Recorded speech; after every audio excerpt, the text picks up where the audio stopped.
Okay, hi, welcome to another Yugioh deck profile. This is going to be for my second place Remote Duel tournament. It's going second Nekroz deck. Did not expect to do as well as it did, but I'm very happy that it did.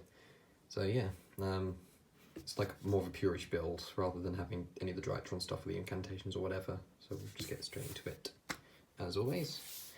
So, Nekroz lineup, we have a Tri-Brigade, such as any one of your Nekroz monsters.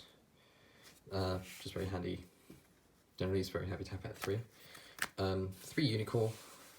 Just recycles anything from the graveyard, and it's just the main thing you want to try and go into to set up your Omni negates for extra deck stuff.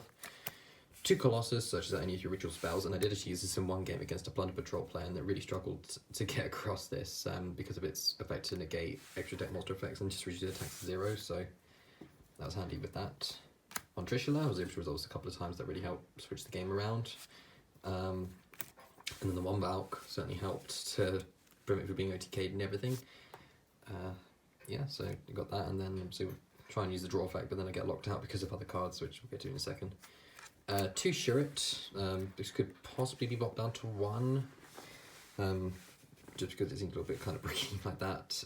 But yeah, you use it for a tribute for an entire level of the ritual monster that you're using, and then you can search out any one of your warrior ritual monsters, which is just Brionac, Trish, or Colossus, because the Unicore and the Valk are both spellcasters. And that's it for the Nekroz stuff for the monsters. Other monsters we have 3 Manju, because any ritual deck will run 3 Manju. We have the Psy-Frame, Gamma, and Driver package. Like I said, this is mainly going second, so we've got to have the appropriate hand traps for it. And then the final monster for the main deck is 3 Nibiru, because again, we're going second, so we want to try and deal with our opponent's things. I only resolved this once, and it didn't actually help me at all. It actually caused me to lose the game because of how high the attack was. And for the Nekroz ritual spells, we're running 2 of the main ones. We've got 2 Mirror, 2 Kaleidoscope, and 2 Cycle, which I might possibly... I mean, they're handy for like sighting targets and stuff. You don't need to have as many of them, but yeah, they're just handy. So banish stuff from the graveyard when using stuff in your hand that fills ritual materials, using 1 card from your extra deck, anything to recycle 1 from your graveyard for a ritual monster.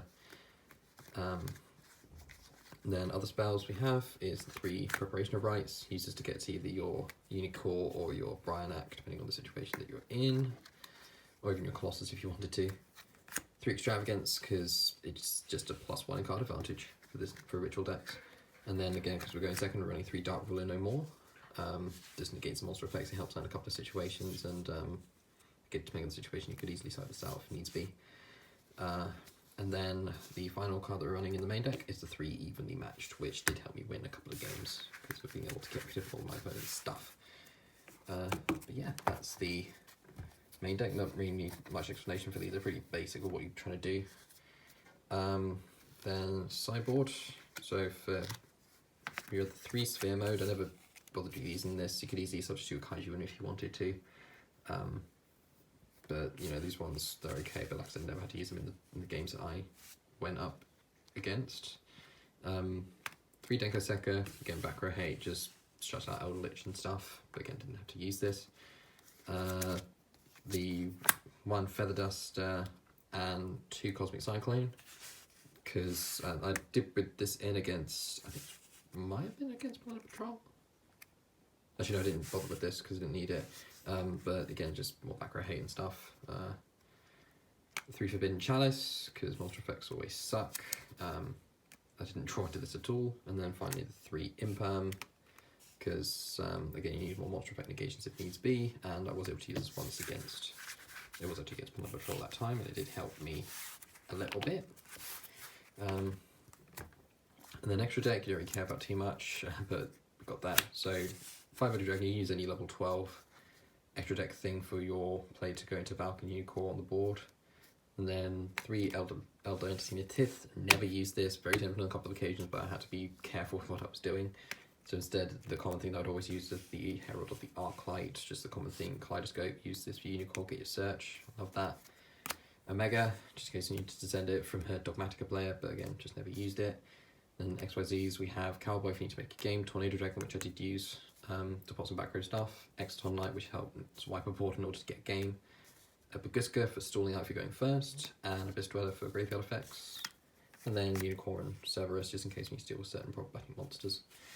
I was trying to use this against this Nibiru token, but then my opponent was playing Cyber Angels, and they just banished their Machine Angel Ritual from the graveyard, and they were able to protect it, and then that just basically cost me the game because of it.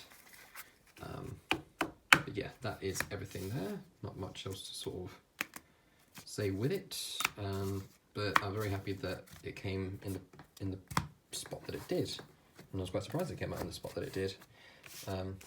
Yeah, that's everything that needs to be said about this. I hope you guys enjoyed this, and I shall catch you next time for whatever I do next. So long, take care.